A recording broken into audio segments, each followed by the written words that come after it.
Start. Maharashtra शासनाने 2015 साली महाराष्ट्र प्रवेश व शुल्क नियंत्रण अधिनियम हा कायदा अधिनियमित करून व्यावसायिक शैक्षणिक संस्थेमधील प्रवेश व शुल्क या दोन्ही बाबतीमध्ये पारदर्शकता आणि शिस्त आणण्याचा प्रयत्न केला।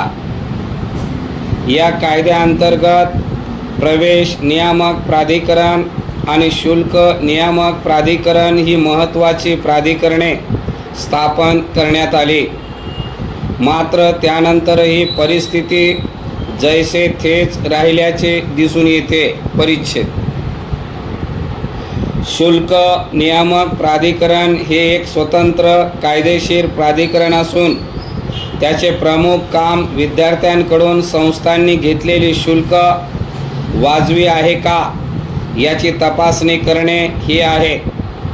या प्राधिकरणाचे अध्यक्षपद सामान्यपणे उच्च न्यायालयाचे निवृत्त न्यायमूर्ती किंवा मुख्य सचिव दर्जाच्या अधिकाऱ्यांकडे असते। त्याबरोबरच प्राधिकरणात शिक्षण तज्ज्ञ, अनुभवी सनदी लेखापाल अथवा वित्त तज्ज्ञ असतात। विशेष म्हणजे कोणतीही व्यक्ती जर खाजगी व्यावसायिक शैक्षणिक संस्थेशी थेट संबंधित असेल तर ती या प्राधिकरणाची सदस्य होऊ शकत नाही। परिच्छेद संस्थांनी सादर केलेल्या शुल्क प्रस्तावाची तपासणी करून मंजुरी देणे, नफा कमावण्यावर किंवा देणगी शुल्कावर नियंत्रण ठेवणे, मंजूर शुल्कापेक्षा जास्त रक्कम घेतल्यास ती विद्यार्थ्यांना परत मिळवून देणे, तक्रार निवारण्यासाठी व्यवस्था ठेवणे आणि गरज पडल्यास संस्थांच्या पायाभूत सुविधा तपासणे इत्यादी जबाबदाऱ्या या प्राधिकरणाने पार पाडणे अपेक्षित असते। परिच्छेद प्रत्येक संस्थेला दरवर्षी 31 ऑक्टोबरपर्यंत आपल्या मागील वर्षाच्या लेखापरीक्षित खात्यासह पुढील वर्षाचे अंदाजपत्रक या प्राधिकरणाकडे सादर करणे बंधनकारक आहे। यासाठी स्वतंत्र छाननी विभाग ठेवला जातो। प्राप्त कागदपत्रांची तपासणी करून 120 दिवसांच्या आत शुल्क निश्चित करून जाहीर करणे हे या प्राधिकरणाचे काम आहे। एकदा शुल्क मंजूर झाले की ते संपूर्ण अभ्यासक्रमासाठी बंधनकारक असते।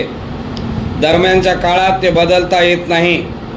केवळ करारांमध्ये बदल झाला किंवा अनपेक्षित मोठा खर्च आला तर या प्राधिकरणाच्या परवानगीने शुल्कात सुधारणा करता येते। संस्थांना मंजूर केलेले शुल्क त्यांच्या सूचना फलकावर व संकेतस्थळावर मराठीत व इंग्रजीत प्रदर्शित करणे बंधनकारक आहे।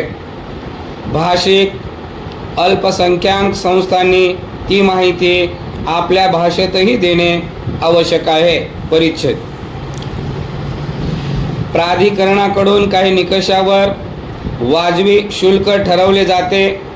त्यात संस्थेचे स्थान, जमीन व इमारतीचा खर्च, आवश्यक पायाभूत सुविधा, शिक्षण व कर्मचाऱ्यांचे पगार, प्रशासकीय व देखभाल खर्च आणि शैक्षणिक उत्पन्नाच्या जास्तीत जास्त 15% एवढ्या विकासासाठी अधिवेश या नियमांचा हेतू म्हणजे संस्थांनी शिक्षणाच्या नावाखाली अतिरेकी नफा मिळवू नये आणि विद्यार्थ्यांवर अन्यायकारक आर्थिक भार पडू देऊ नये। परिच्छेद या दोन्ही प्राधिकरणांना नागरी न्यायालयात समान अधिकार देण्यात आले आहेत।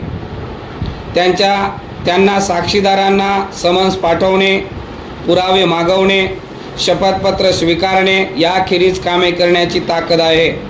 जर एखाद्या संस्थेने मंजूर शुल्कापेक्षा जास्त रक्कम घेतली, खोटी माहिती दिली, बनावट लेखे सादर केले तर पहिल्या किंवा नंतरच्या गुन्ह्यासाठी 1 ते 10 लाख किंवा जास्त शुल्क घेतले असल्यास त्यांच्या दुप्पट दंड आकारला जाऊ शकतो।